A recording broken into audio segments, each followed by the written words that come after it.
And we missed it.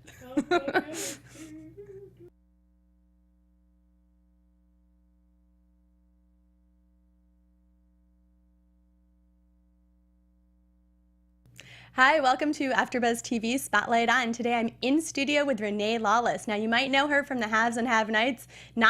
You might know her from the touring production of Wicked, so cool, and you might know her from her crafts. Don't go away. You're tuning into the destination for TV superfan discussion, AFTERBUZZ TV. And now, let the buzz begin. I love the clapping. Yes, it makes me feel so good. Many people are here today. It's great. People just can't wait for us. Exactly. I love it. Welcome to AFTERBUZZ TV Spotlight On. Thank you so much for joining us today. I'm in studio with Renee Lawless. Thank you for joining me. Oh, so happy to be here. Wore these earrings just for you. Thank you. I have the same pair. Exactly. Who knew? Who knew? We're twins. Twins. Now, before we get going, Renee, where can everyone find you on social media? They can find me at ReneeLawless.com or Ms. Renee Lawless on Twitter, Renee Lawless on Facebook, and I'm on Snap and Chat, but you know, what are you going to do? I don't look at it. And I'm Renee Lawless on Instagram. Okay, great. And I am your host, Zoe Hewitt. You can find me on Twitter and Instagram at Zoe Said What. That's Zoe Said What. Now, jumping right in, January 3rd, the Haves and Have-Nots will be back for the 5th season already. Yes! Can you believe it? I can't. I'm like, 5 seasons, where did the time go? Where did the time go? Do you feel like you need to pinch yourself that you've sort of lucked onto this amazing Tyler Perry show? I pinch myself every day. I'm very blessed. This just happened in a miraculous way. Everything about this show has just been incredible. And I still, 5 years in, I'm here with you today and I'm like, oh my gosh, I'm doing an interview about that. It still has not, I guess, fully hit home. It still surprises me every day. And when you first went in for this audition, you had no idea that it was going to be a new Tyler Perry show, right? You didn't know anything about it. No, when I submitted for it. I submitted for it, yes. When I first looked at it, I thought, I didn't know it was Tyler Perry. And then when I later found out about it, I went, oh, he's never going to hire me. I'm just some little theater chick, And it just snowballed into this thing. And next thing I know, oh, well, I'll just submit. And, oh, I got the audition. Oh, I got a call back. Oh, now you want to offer me the role? What? it was all those things. And for Oprah Winfrey Network, too. I mean, what a cool network. And the big question, have you met Oprah? Yes, and now I can say several times. Ooh. I think the last time I was here with you guys, I had really only met her about twice. And now I can call her, Oprah. She calls me Renee. So now we're on O and R time, But the first time I met her, I was just the deer in headlights. I could not phonate. I could not speak. I was just a total idiot. For me to be speechless is a big deal. So I was, but she's a cool lady. And so how did it happen? I mean, Oprah is such an icon. Was she on set? Is that where you first met her? The first time, I'm such a dweeb. Everybody would be like, ding, ding, ding. We were all called on set one day, the whole studio, not just the cast.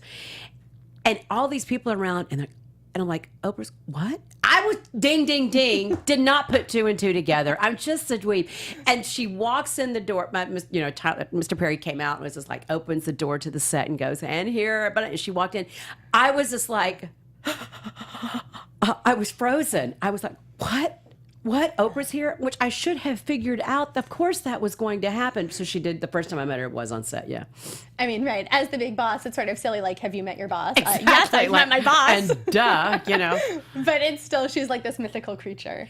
Yeah. Now she's, because I've been blessed and privileged to meet her on several occasions now, she's not as mythical. Mm-hmm. But she's still a presence. When you're in the presence of Oprah, she's this kind of larger than life person. And I don't mean that in a physical way about her. Just her energy, her presence is like, oh my goodness, Oprah's in the room type thing. So, and even when she can speak to you kind of to the side, you're still, I'm back to the pinching of myself. I'm talking to Oprah. What? You know. Right. Oprah and I are going to be besties. Exactly. And Tyler Perry, too, he has a great reputation of really taking care of his casts. And Yes, he he works with does. people a lot, again and again as well. Yes. So did you feel like when you were signed on to the show and that it was specifically a Tyler Perry show that you were in for an especially good ride? Absolutely. And I respect the man on so many levels. And the beauty of Tyler is that he is a actor's director, because he's an actor himself. And he's also comes from a large theater background. So myself and Angela Robinson and Crystal Fox, and John Schneider, those of us who also had an extensive theater background, he talks to us and he knows how to talk to each of us in a way that gets what he wants out of us, that same vernacular may not be used on a normal television show and or a movie set. But I felt immediately after meeting him, especially after the first day, 2 days, 3 days on set, that I was being taken care of. He's never going to put me in a situation that makes me uncomfortable. And if he feels that I'm uncomfortable, he will ask me. And he is very, he knows what he wants, and you know, it's work, but he's also kind of a friend at the same time. So I knew with him that I was safe, that I was comfortable, and that this was just the beginning of bigger and better things. And that's an interesting comment that you make, that he's your friend, but still he knows what he wants. So still in that boss situation, because even He's when still my boss. Exactly, and that's still an my interesting point, because a lot of times we think of people as like, oh, you're on set and you're bonding, but there is still a boss who you answer to, and just like any other job, you can be friendly with your boss, but they are still your boss in the end. Exactly. And so when you're on set, do you participate? Do you feel like there's extra pressure on doing things like the prayer circles that he has beforehand? No, but the prayer circles, there's no pressure because I'm a Christian and I love it. I live for that. I live for that prayer circle, because sometimes you show up to work, last thing you want to do is work that day sometimes. And I tell everybody, you know how he prays, the mood he's in that day. If it says, then you know we don't talk to him very much that day. And if it's like, la, la, la, la, la, then it's, it's up there and praising the Lord Jesus, then you know that he's in a good mood today. But he's not really in a bad mood that often. But no, there is no pressure. And there have been a couple of things that have gone on that some things that they're going to come up this season that he checked in with me. And he's, okay, we're going to go there. And I go, and he goes, okay, well, let's do it this way. And so there's no pressure on camera, and there's no pressure off camera. And no one is required to do that prayer circle. No one. And sometimes if I'm in the makeup room, I can't get there all the time. And he says that all the time. So it's no pressure whatsoever. And so your character on the show also, so you're worth $50 million. Actually, $250 million. Oh, we changed last year. I gained another $200 million. I thought I'd say, it's okay, it's quiet. It used to be 50, and now we're the company's doing well. What's another $100 million here and there? Exactly. But your character can't really trust anyone, right? You've got these walls. No, I have walls. You can't trust. So coming up in the new season, what sorts of exciting storylines are we going to be seeing? Well, when we went off last season, I've just walked out of the room after shooting the district attorney in my living room floor 16 times, fixed the plant, and went upstairs. We're picking up basically where we left off. So it's the first 3 or 4 episodes I feel like are right out of a Hitchcock movie. I mean, it's really intense, and I'm really looking forward to seeing them, because we shot them very quickly, and I was like, I really hope this looks good. I think this upcoming season, not only for Katheryn, but also for everybody else, is a season of change. There's going to be a lot of changes coming within everyone's life. We're still carrying over the old storylines, but things are shifting. Katheryn has always been very independent, but you're going to see it even more now. You're going to see it from a lot of people. I think going not only is a season of change, Tyler Perry writes extremely well for women, and he always has. And he really wrote good women's stories this season. Not, men, you're still going to enjoy it. You're still going to love it. But women are taking back the power. And that's a good way to look at it. And which is a nice fit, too, for the network. And you're right, he always does seem to write well for women. And with the gun, there are always all sorts of very strict regulations with prop masters and guns and making sure that things are safe on set. So before you could pick up that gun, what were some of the criteria, hoops that you had to jump through to make sure that things were safe? Well, a previous season, I thought there was going to be a gun, and it got eliminated and moved to a different thing. So I had already gone to a shooting range to practice. They had already told me the type of gun that I would have had, and I didn't want to look like an idiot holding the gun.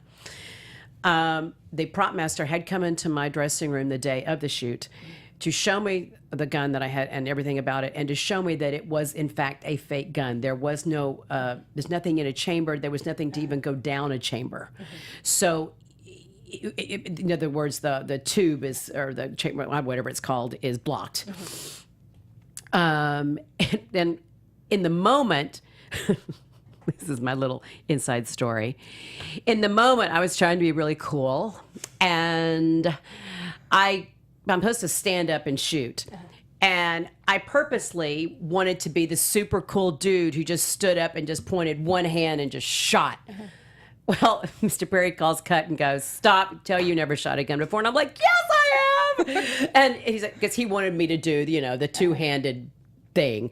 So that was a stop. I'm really good with a rifle. I haven't done handguns. I mean, I grew up shooting rifles as a kid, but I had never really done much handguns. So there was, and not only all of this was done a couple of times, because even though I've been gone through it with the prop master, just for the safety of everyone on set, all of this has gone over again on set. It's already told to the prop master even talks to all the crew. I mean, it is, before I ever picked up that gun, we did it without the gun. So trust me, there's a lot of safety precautions taken on set at the time. Yeah, I always think that guns on shows in that regard are very fascinating. A prop master once said, "Oh, you want to see a gun?" And I didn't realize they also have to have special certification and training just to have the gun safes. And I even felt intimidated. I had not held a gun before, and it was a real gun. And same thing, he showed me everything's empty, and holding it was a little intimidating, even though I was standing around the prop truck. It's not a spray gun. It's not plastic. It's the real McCoy. Yeah, which I think is something that a lot of viewers, I had always thought was the case. Like, oh, those are plastic guns that people are holding. They're not real. And the weight of it makes such a difference, It does make such a difference. And I mean, when we see these action films and stuff, those are real rifles. When we see the military, those are real military, rifles. Because your body language is different based on the weight of that weapon. Right. It's not just all pretend. It's like, I'll pretend this feels really heavy right Exactly. now. Exactly. Like you're lifting a suitcase full of clothes and it's really got nothing in it. Yeah. And so are you guys also on a condensed shooting schedule? I know some of his shows are go, go, go. I mean, we've always been quickly like about an episode a day. I mean, when we first started out, we were doing about an episode in a day and a half, and then we went to an episode a day, and then we kept getting faster and faster. And we thought we probably would not have gotten, well, let me rephrase that.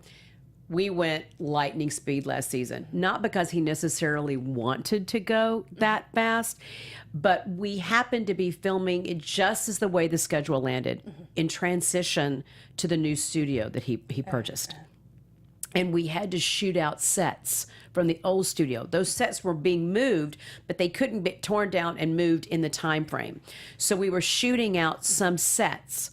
So consequently, a lot of that was condensed. And I mean, we did 23 episodes in 13 days. Wow. I mean, my first day on set was 70 pages, when the average day on set is 7. Right. So I mean, it was, I prayed, dear Lord Jesus, do not let that happen again this season. But it was one of those, it just had to be done. It wasn't planned that way. It's just the way it happened. And so I don't think we'll be going quickly, but not quite that quickly. Not at such a breakneck speed. No. And when you go to Atlanta at this point, I mean, after 5 years of shooting, do you feel like you're going home? Like, are you familiar with the area now? Oh, extremely. I grew up in the South. I grew up in the East. I mean, I had my best friend, I have one best friend that still lives there, and another one lived there for many years, and my goddaughter's there. I have But I thought you were from Jacksonville. I am Jacksonville, Florida, but I made friends. You know, in the East Coast, back in the day when I was just a little girl, because I was born in Tennessee and we moved to Jacksonville, but my relatives are still in Tennessee. So you got in the car with your parents for the holidays and you drove up 95, 75, and you got right to Tennessee, but you had to pass through Atlanta. You have to, you know, this is a thing on the East Coast. He says when you die, you can't get to heaven unless you go through Atlanta. I have not heard that expression. That's a big East Coast expression. All roads go through Atlanta. So Atlanta definitely is a home. I thought about buying a house there, and I'm this year instead I bought one in LA, but I'm probably going to eventually buy a house there. It is home. I have a home church there. I have a bunch of friends there that I can't wait to see. I know the malls better than I know the shopping here in LA. I know where to shop, where to go. I got it. You're all set. I'm all set. Well, where's the mall to go in Atlanta then? Oh, Phipps and Lenox. It's okay. Lenox Mall is big. It's and Phipps used to be is now getting my favorite because it's a little more laid back. Phipps is getting. I mean, Lenox is getting so large, but it's all in the Buckhead area. But there are some boutique areas that I like as well. And I have my favorite consignment shop. It's called. I always get it wrong. It's either Alexis's suitcase or Alex's suitcase or closet or something like that. But I know where it is. I don't remember the name of it, but I just know where I go. Well, consignment finds too must be great for someone who loves DIY like you do. Are you always finding and repurposing things? Oh, good Lord, yes. I mean, I'm the person that I must have two bags of probably 100 toilet paper rolls right now because I always repurpose. I make really good crafts out of toilet paper rolls. And now I have a whole canister on my thing because Hallmark Home and Family, which I've been privileged to be on a couple of times, has they challenged me with something and I took them up on it. So now I'm saving bottle caps. I've got a really good DIY for them. But I'm all about repurposing and recycling. Yeah, and I mean, there's very little I throw away anymore. It's really tragic. So do all of your friends and family know that they're getting like a special Renee Lawless original at the holidays? Some years, yes. This year, no. Well, no, this year, no. This year, they're lucky to get a present because if it's not online, they're not getting it. I mean, I've been so consumed. I just purchased my first home a couple of months ago, and I've been moving in, and I'm glittery today because you cannot get Christmas glitter decor out of your life. It's in my hairline, everything. And I've been so much in that all of my crafting is gifts, which normally would happen, is not. Last year, I made some purses for people, but So are you more of a sewer? What is your number one go-to crafting? I used to be a big sewer. Now I'm more of the glue. Give me the hot glue gun and the thing, and I can make it happen. I've really been good with adhesives. I've really learned how many different adhesives do different things. It is amazing how many Between different E6000 to Aleene's to, what is it? The Gorilla Glue and Elmer's, of course, and then super glue. I'm a super glue queen. So basically in your house, in your spare room, that's going to be a crafting studio. Are you going to have like a It's called an office, Miss. My whole closet is just like the craft closet. Yes, exactly. Well, you have about 50 types of adhesives then. Exactly. I literally was unpacking some stuff the other day, and I have a whole shelf of adhesives. It's really ridiculous. I mean, I'm thinking, and then they have they call it that earthquake tacky stuff that you put earthquake putty? Earthquake putty, which I love. So it's like on all of my pictures. I need to go through and start putting them on things because I have a feeling if we get a trimmer, I have a lot of things that are going to break really fast because I haven't put it on everything yet. And I always think I should use that too. And I think it'd be so good to stick stuff down. And I don't have anything stuck down. No, I just moved and I had it in my old apartment. Everything was stuck down. I mean, to the point when I was packing to move. Why isn't this moving? So, well, this smells really good, but no. At least, in the event of an earthquake, you would have been really well protected. Exactly. Exactly. And I was here for 2 years. It's so funny when I visited LA the first time before I decided to move here, I was staying at a friend's, and that was my first earthquake tremor that I'd ever felt. But I've been here almost 2.5 years now, and that had one tremor. Wait, where's wood? We have to knock on wood somewhere. Here's this little thing's wood. Knock on wood. Yeah. Yeah, and we haven't had much. I feel like I've woken up maybe in the night and gone I think the room's moving. Okay. Exactly. Back to sleep. I don't know. But you've been very artistic your whole life. Like you went to Cincinnati College of Music. Yes. So, and then touring with like Wicked and Beauty and the Beast. I mean, that's amazing. That's something that people dream of. So how did you make that transition? And was everyone in college going, oh, I can't believe it, I wanted that? Well, you mean as far as afterwards, when you started moving into into TV or into the musicals? Into the musicals, because that was your initial jump, right? Well, I've been singing my whole life. I was in church choirs and school choirs, and it was in the orchestra in high school. And I went to school to be a voice major. Got my master's was in opera studies. My undergraduate, I was going to be an opera singer, but I was still doing plays and musical theater. It was kind of a theater minor. In college, I went to a small university that my undergraduate at Stetson University allowed me the opportunity. I did 17 productions in 4 years. For an undergraduate person, that is virtually unheard of. And that's from plays, musicals, operas, whatever. And I didn't realize how fortunate I was until I got to graduate school at Cincinnati, where the undergraduates, unless you were in the musical theater department and you had to be a senior, really weren't getting a lot of on-stage time. Oh, really? And I thought, whoa, I made the right decision to go to a smaller university. But I was going to be an opera singer, and I was midway through my master's studies, and I just realized, even though God had blessed me with his voice, it just was not what brought me joy and happiness. And I was doing musicals on the side. I was still doing plays and acting.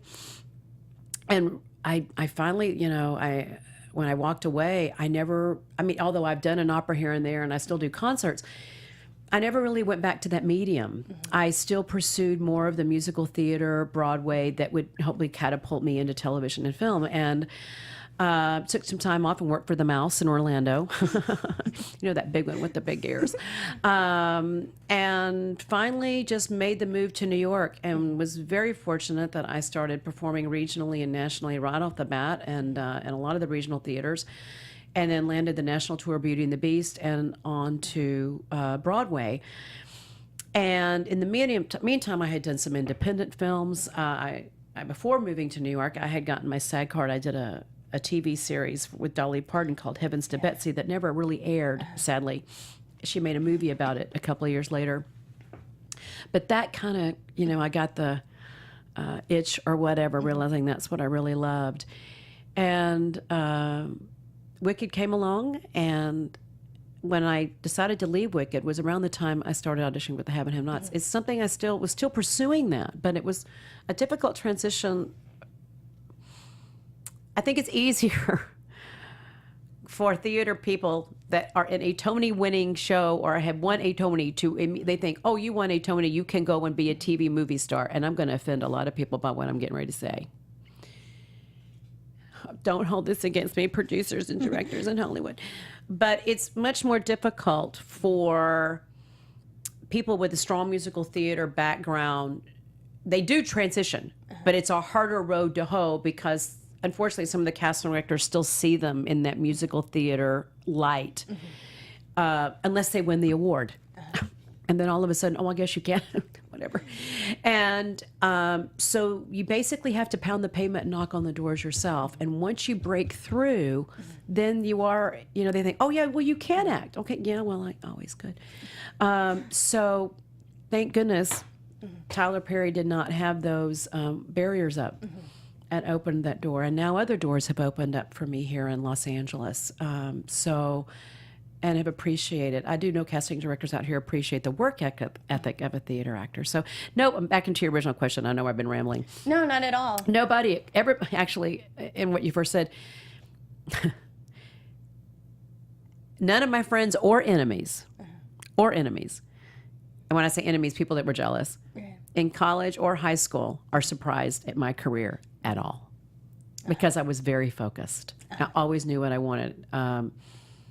I always set out to do it, and they are like, wow, this is something you've been doing for as long as we've known you, and you're still doing it. Well, that's a real compliment to you, because that shows that you've really had this end goal in mind, whether there were some twists along the way, which there always will be. Right, exactly. You still had this same finish line, essentially. Exactly. And I haven't hit that finish line yet. I hope not. What I mean? No.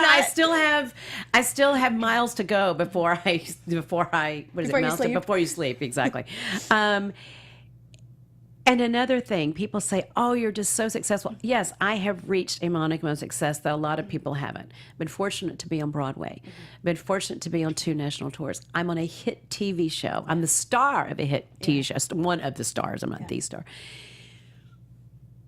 But people say, what's it like to be successful? Am I successful? What is success? You know, we all have different levels of success, and people view success in different ways, you know. My actors union views success as someone who's successful is if they can maintain their health insurance. Right. So far, I've been maintaining my health insurance. So Success. I should be successful. And that is interesting. It's sort of like the question of what does money mean to you? That to some people it means I love. need more. Some people, not you specifically. I need more. I want Katheryn money. 250. Exactly. You know, but to some people it means security. Some people it means love. So that it can, the concept of money can mean different things. So it's interesting. It's the same. The concept of success can mean Exactly. different things. Exactly. Where do you say, I've done it now? Because to me, just hearing you were on Broadway, I'm like, that's amazing. Broadway is the pinnacle of success. And when I left, I was in the unemployment line the next day. The thing about it is our career, actors, whether you're in theater, whether you're in television, whether you are in film, it is a finite career. There are, for instance, who's on the red carpet this year or last year or the year before that you saw on the red carpet 10 years ago? Meryl Streep, period. Tom Hanks maybe get nominated for Sully this year, so Tom Hanks will come back on the carpet. But not in the Golden Globes. But not in the Golden Yeah. Globes. You haven't seen Julia Roberts. These people are no less talented. No less talented.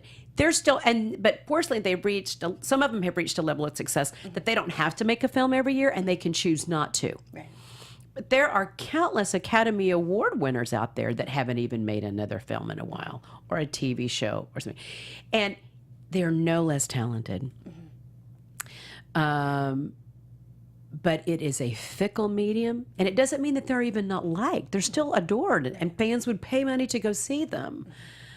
But there is zero security in this industry. Zero. So unless you are, and I could be speaking out of turn, but I would assume, and also they're married, the Tom Hankses and the Jack Nicholson and the Meryl Streeps and people, they have amassed probably enough dollars and hopefully saved and invested wisely enough that they can go a time without shooting. And, or they might have a spouse, you know, and they, you know, defer to the spouse or something. But that's a very small percentage of Hollywood. There's amazing actors out here. There's amazing actors in New York. And there are just as many people, you know, there are people that are working and there's a lot of them out of work. And so that's why that success thing. It's ever elusive. It's ever elusive. Yes. It's ever elusive. And I guess it's sort of like if you think you're there, you're never going to actually be. Right? It's always moving. You're right. I think if we go back to, was it 2 years ago Matthew McConaughey won the Academy Award? I think you're right, 2 years 2 ago, years right. now. And his speech about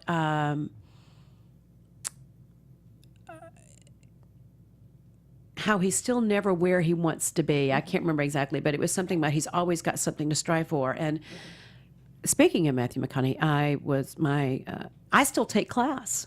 I still take class to stay, also to practice auditions and stuff like that. And it's a master class type level. And we had a party the other night, and I didn't see him, but I missed it because I was oblivious. But Matthew McConaughey was at this particular place that we were having our party, and spoke to one of the actors.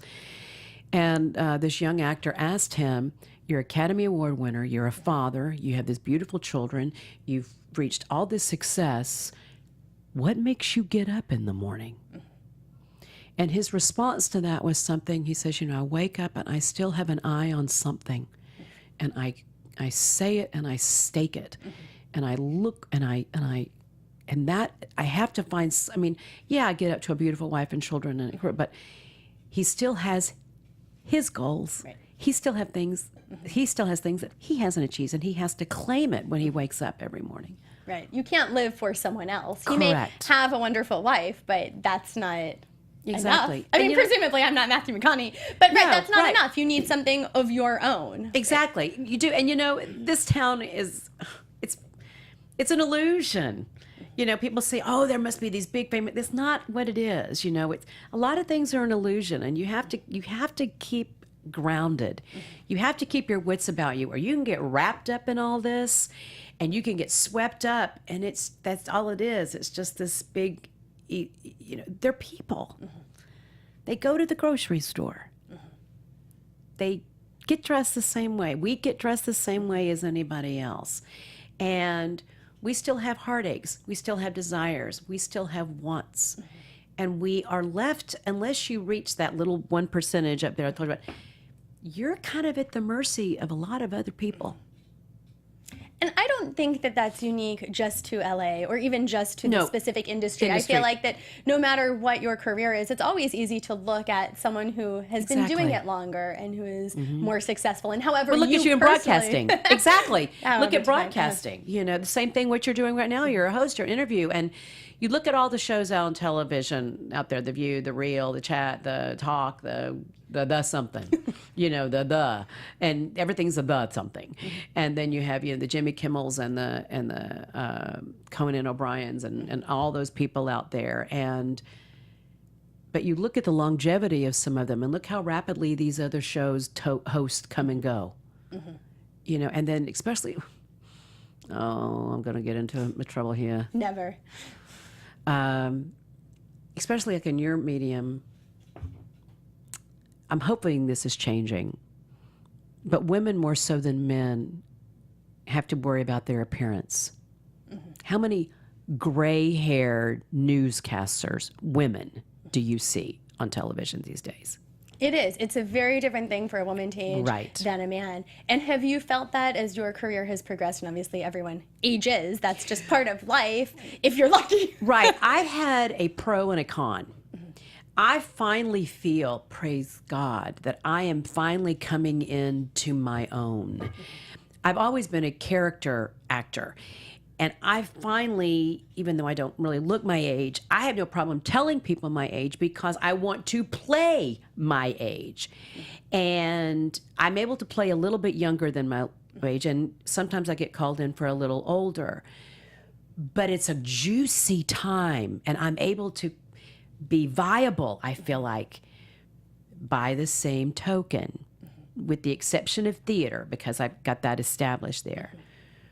In this medium, a lot of people in this industry that are my age have been in this medium, in the TV film part, for probably a good 10 to 15 years. So they've aged. People have watched them age. So like the Julia Louis-Dreyfus, when they start out younger and then they get older, then things are always going to be there because they've already established themselves. Now, the pond is bigger, but the pond is there, but it's got a lot more fish my age in it. So the competition is greater for older women because the parts are fewer for older women, and they're going to go with what they know. So I have to work to convince somebody that I'm the person you need to have. So while I like being my age and while I like getting older and I just can't wait for some juicier roles to come, I realize that the fight is even going to be harder. But you know what? I'm convinced that I can change that. So Absolutely, and I think things are changing. Also, as you had mentioned, some of the actors like Meryl Streep, as people are naturally aging, and I think audiences don't want to say goodbye to these people either, to these women, and same for the men too. But I think audiences don't want to say goodbye as much, and so there are more roles that are either being established by the actors as they are doing their own projects, or just sort of an openness maybe to having more actors come in, I guess. And more actors are doing their own thing now. They're starting their own production companies. They're co-producing the things that they want to see. I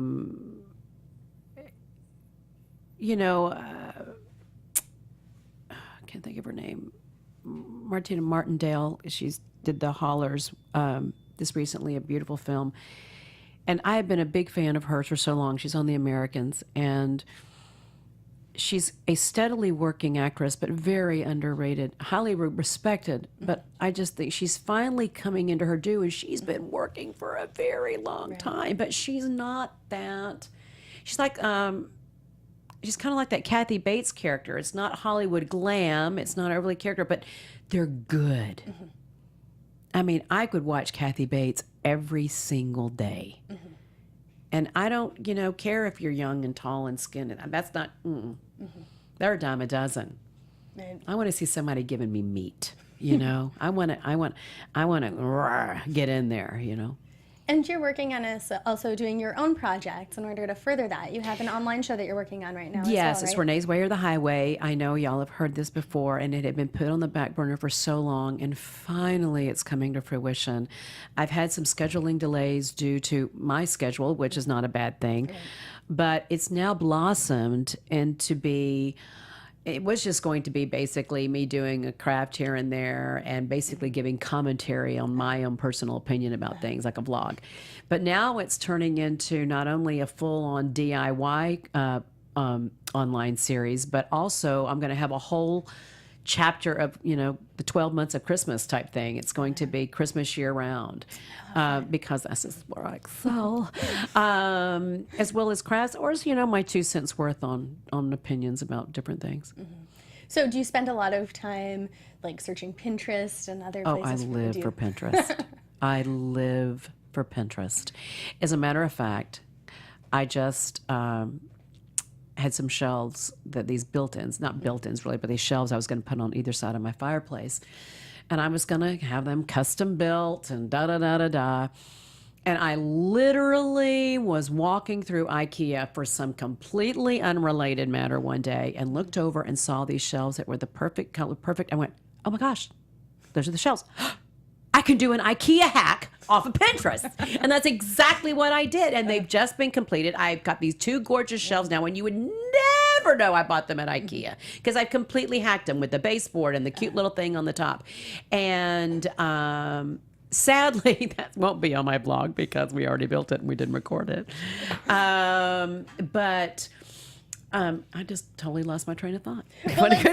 I just totally rambled and forgot what you said. No. But and it is funny because IKEA has become known, I feel like, for not their product, but for what you can do with their product. Exactly. It's sort of a funny niche that they have started to fill. And I'm always, and I've come up with a couple. Matter of fact, I have an idea for something, and I won't Google. I will go on Pinterest first, and then Google it on Pinterest. If nothing comes up, then it's my idea. But a lot of times things will come up, but I make it my own. I start with their idea, but I turn it around either an easier way to do it or a more spectacular way to do it. But I live for Pinterest. It's pretty much gotten me through my home decor, fix-its. And then there's sometimes, if you go on Pinterest, it's just a picture, and they don't tell you how to do it. So I got to figure it out. Right. Challenge. That's always fun. And you're working on a really cool project now. You're looking for some felt, right? Yes. I bought these incredible things at I think a Lowe's or something like that for Christmas. And I thought, I want to have this for year round. It's a Christmas themed window covering. And so I'm now I'm in search of this super thick. I mean, I found it online sorta, but sorta not.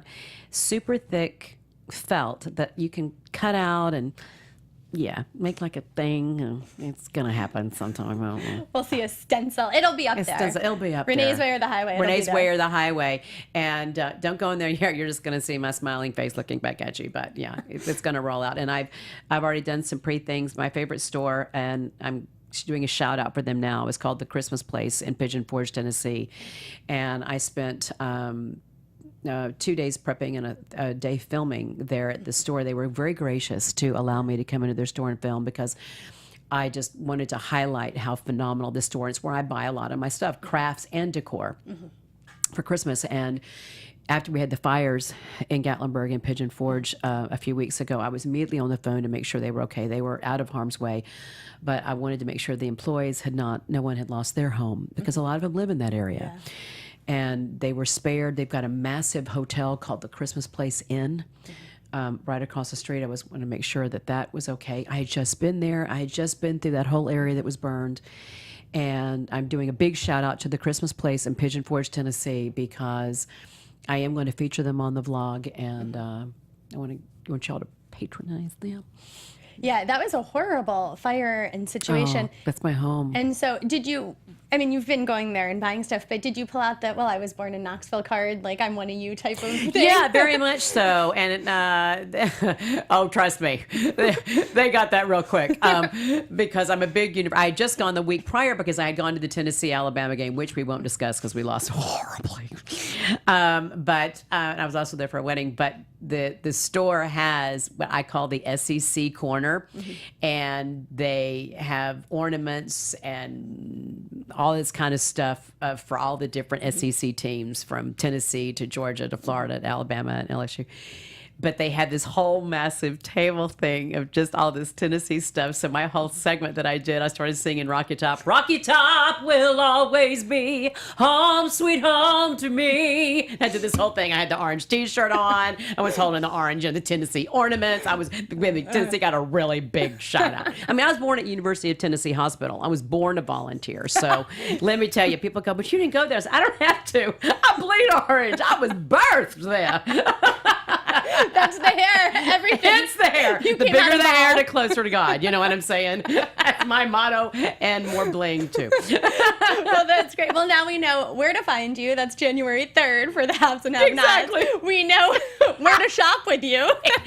Listen, you can shop with me any day of the week. Love it. Okay. And let's remind everyone then on social media, where can they find you if they want to? ReneeLawless.com, Ms. Renee Lawless on Twitter, Renee Lawless on Instagram and Facebook, and that's about it, I think.